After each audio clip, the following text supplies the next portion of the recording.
The moment the modern girl transmigrated into ancient times, she found herself trapped inside a cave sealed with bricks. With a strong kick, she shattered the bricks only to be chased by the lingering spirit of the body's original owner, who was screaming, "I want a man! I want a man!" Left with no choice, the girl helplessly agreed. Only then did the spirit finally dissipate. But as she looked around, she realized she had nothing, no money, no supplies. Just as she was beginning to panic, the ring on her finger suddenly lit up, and the next moment, a gleaming gold bar appeared in her hand. That's when she realized this was her transmigration sheet, a spatial ring filled with an entire truckload of goods. Without hesitation, the girl headed straight to the capital's most luxurious women's pleasure house, the South Wind Pavilion. She flashed the gold bar in front of the manager, who immediately began introducing her to a lineup of handsome men, each one more attractive than the last. The girl was practically drooling from the view. She was quickly led to a premium room. Excited, she opened the door only to find the man lying on the bed was absolutely breathtaking. Unable to contain her excitement, she rushed forward, ready to make her move. What she didn't know, however, was that this man wasn't one of the pavilion's companions. He was a prince, who had been brought there by his subordinates in search of a cure after falling victim to a powerful aphrodisiac.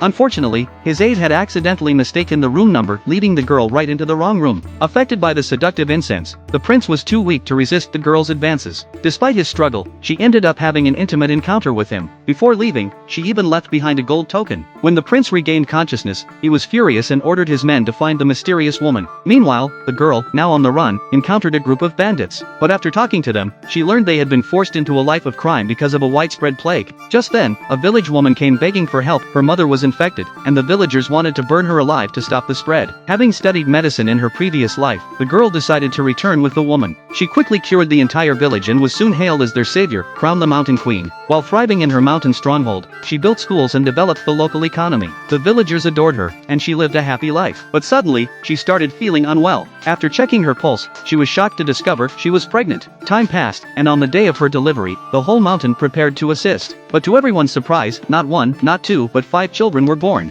Meanwhile, the prince was still searching for her, but all his efforts were in vain. Years later, as the children grew older, they expressed a desire to go down the mountain to find their father. The girl refused. But then, she discovered that her youngest daughter had vanished. Her other children told her their little sister had gone down the mountain with the help of a mystical beast. The girl was shocked, especially since her daughter possessed heterochromatic eyes, which could attract dangerous attention. At that very moment, the prince was locked in battle with an assassin. The little girl and the mystical beast happened to witness the fight. During the intense struggle, the assassin threw a hidden weapon at the prince and sneered, "It's poisoned." The prince's emotions surged, and suddenly, his eyes changed. They turned into heterochromatic eyes. The assassin laughed coldly and said, "Take this little girl with you to the underworld." But before he could land a strike, the mystical beast flicked him away with a single move. The prince, barely hanging on, looked up as the girl rushed toward him in a panic. But as her emotions flared, a shocking transformation occurred. Her eyes also turned into heterochromatic ones.